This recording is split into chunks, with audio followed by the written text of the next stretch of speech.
नमस्कार, मैं अश्विनी कुमार निगम हूं। पंचायत टाइम्स के फेसबुक लाइव में आपका स्वागत है। आज और कल का दिन हमारे देश के लिए बहुत ही महत्वपूर्ण है। आज जहां राष्ट्रीय मतदाता दिवस है, वहीं भारत कल अपना 69वां गणतंत्र दिवस मनाने के लिए तैयार है। ऐसे में आज पूरे दिन क्या गतिविधियां रही और कल क्या होने वाला है, पंचायत टीम के न्यूज रूम से हम आपको सीधे बताते हैं। मेरे साथ हैं हमारे साथी कपिल, ये आपको बताएंगे राष्ट्रीय मतदाता दिवस के बारे में। सबसे पहले तो सभी को राष्ट्रीय मतदाता दिवस की शुभकामनाएं। और आज ही के दिन यानी 25 जनवरी के दिन 1950 में चुनाव आयोग का गठन हुआ था। और आज सुबह ही हमारे प्रधानमंत्री नरेंद्र मोदी जी ने ट्वीट करके शुभकामनाएं भी दी। और हम सभी जानते हैं कि भारत देश एक दुनिया में सबसे बड़ा लोकतांत्रिक देश है और यहाँ पर सारी चीज़ें, बड़े से बड़े चीज़ें और छोटे से छोटे लेवल पर चुनाव के जरिए चीज़ें संपन्न होती हैं। लेकिन फिर भी हम मतदाता दिवस क्यों मनाते हैं? वो इसलिए क्योंकि बड़ा लोकतांत्रिक देश है और काफ़ी चीज़ें अच्छे से भी चलती हैं और अच्छे से चलें, इसीलिए लोगों को जागरूक करते हैं और जगह जगह कार्यक्रम किए जाते हैं। मतदाता दिवस पर युवाओं को इसमें जोड़ा जाता है कि वो अपने घर से निकलें, जब मतदान हो रहा हो तो वो वोट डालें। ऐसे जगह जगह पर कई कार्यक्रम चलाए जाते हैं। और आपको याद होगा कि हिमाचल प्रदेश में भी पंचायत टाइम्स ने श्याम शरण नेगी का इंटरव्यू किया था। वो देश के पहले मतदाता थे, ठीक है, वो हैं। और बाकायदा चुनाव आयोग उन्हें गाड़ी भेजकर वोट डालने के लिए इस बार उन्होंने बुलाया था और रेड कारपेट बिछाई गई थी और उनका ढोल नगाड़ों के साथ स्वागत भी हुआ था। तो ये सारी मुहिम चुनाव आयोग चलाता रहता है। और अभी फेसबुक पे भी चुनाव आयोग ने फेसबुक के साथ मिलकर एक नया टेक द प्लेस, एक नया मुहिम चालू किया है कि उसमें जो युवा मतदाता है, जो 18 साल के ऊपर हैं, वो शपथ लें कि वो जब चुनाव होगा देश में तो वो उससे जुड़ेंगे। जैसा कि आपने देखा कि हमारे साथी कपिल बताए कि राष्ट्रीय मतदाता दिवस क्यों जरूरी है और पिछले कुछ सालों से इस पे बहुत जोर दिया जा रहा है। जैसा कि आप जानते हैं कि भारत के लोकतंत्र की बहुत महत्ता है। यहाँ हम पंचायत से लेके और संसद तक लोकतंत्र के जरिए ही हम सरकार को चुनते हैं। ऐसे में अधिक से अधिक मतदाता अपने मतों का इस्तेमाल करें, जिसके लिए बहुत जरूरी है कि उनका नाम वोटर लिस्ट में हो, वो चुनाव के दिन बिना किसी परेशानी के अपने वोटिंग राइट का इस्तेमाल कर लें। इसीलिए चुनाव आयोग और सरकार हर साल इसको एक अवेयरनेस के तौर पे स्कूल, कॉलेजों में, मोहल्लों में, लोगों के बीच, कॉलोनियों के बीच, कॉर्पोरेट सेक्टर के बीच एक मुहिम चला रहा है और लोग जुड़े रहे हैं। जिसके पास मतदाता सूची में जिनका नाम नहीं होता वो अपना नाम जुड़वाते हैं और बाकी प्रक्रिया पूरी करते हैं। आज एक महत्वपूर्ण दिन इसलिए भी है कि आज से 47 साल पहले हिमाचल प्रदेश का गठन हुआ था और आज हिमाचल प्रदेश के मुख्यमंत्री ने हिमाचल के लिए बहुत सारी घोषणाएं की हैं। हमारे साथी सुभाष हैं, वो आपको बताएंगे हिमाचल के बारे में। जी, ये लोकतंत्र की ही जीत है कि कोई भी राजा नहीं होता और लोकतंत्र में प्रजा ही यानी कि जनता ही जो वोट देती है वो राजा होती है। और जिसके कारण हम देखते हैं कि वीरभद्र सिंह और धूमल जो है, दोनों का मतलब एक तरीके से सफाया हमें हिमाचल में दिखता है और एक नए राजा के रूप में हमें नजर आते हैं जयराम ठाकुर। और हिमाचल स्थापना दिवस पर आज उन्होंने जनता को काफी जनता के लिए काफी घोषणाएं की हैं। जैसे उन्होंने कहा कि गौवंश बचाने के लिए स्पर्श योजना वो लेकर आएंगे। जहाँ गौवंश जैसे की बात करते हैं, गाय की बात करते हैं, गाय की रक्षा की बात करते हैं, तो उस पर एक कदम आगे बढ़ने की बात वो कर रहे हैं।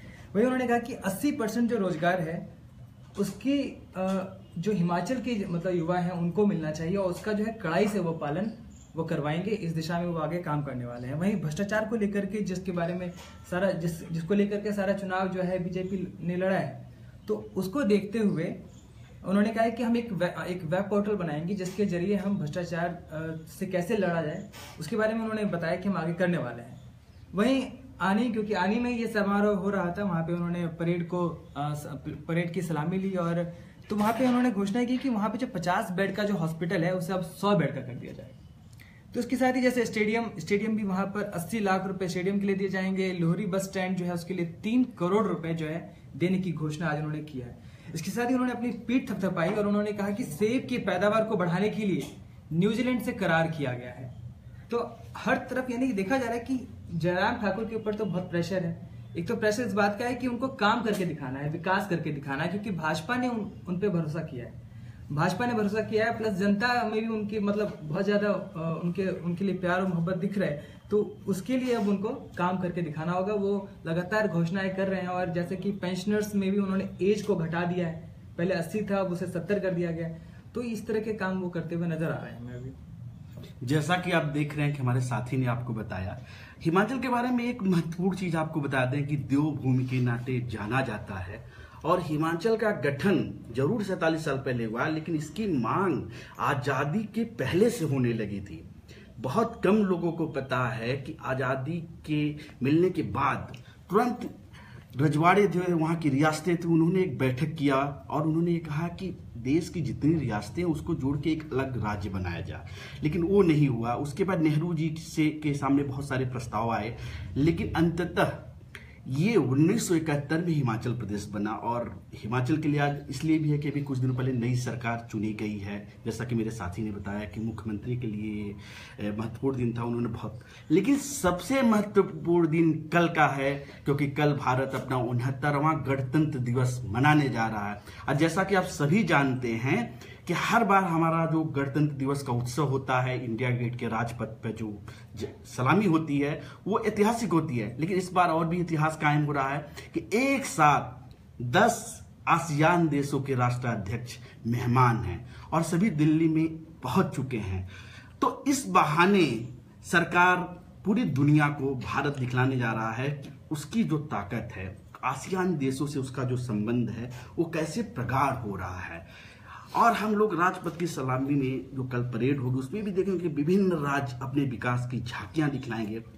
और महत्वपूर्ण उसमें झांकी हिमाचल प्रदेश की होगी कि हिमाचल प्रदेश अपने जो वहाँ का बौद्ध सर्किट है, जो उसकी बौद्ध धर्म से जो उसकी विरासत है, उसकी झांकी भी आपको देखने को मिलेगी।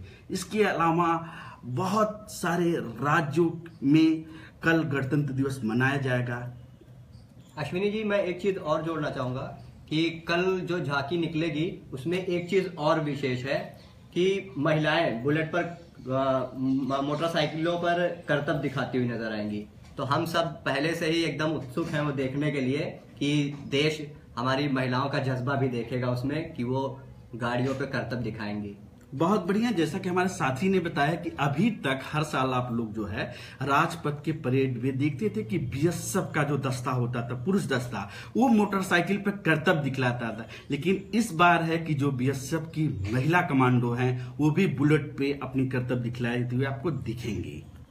और हम हिमाचल से एक बात कहना चाहेंगे कि आज जयराम ठाकुर ने एक और बात कही। उन्होंने ये कहा कि कांग्रेस सरकार ने 45,000 करोड़ रुपए का कर्ज प्रदेश को दे रखा है, लेकिन उन्होंने एक और बात इसके ऊपर कहा कि हम विकास की रफ्तार को यहाँ पर थमने नहीं देंगे, हम केंद्र सरकार से मदद लेंगे और मदद कर भी रहे हैं। वही उन्होंने ये भी कहा कि गुड़िया कांड जैसी घटनाएं हिमाचल प्रदेश में दोबारा ना हो, क्योंकि ये देवभूमि है, यहाँ पर इस तरह की घटनाएं नहीं होनी चाहिए।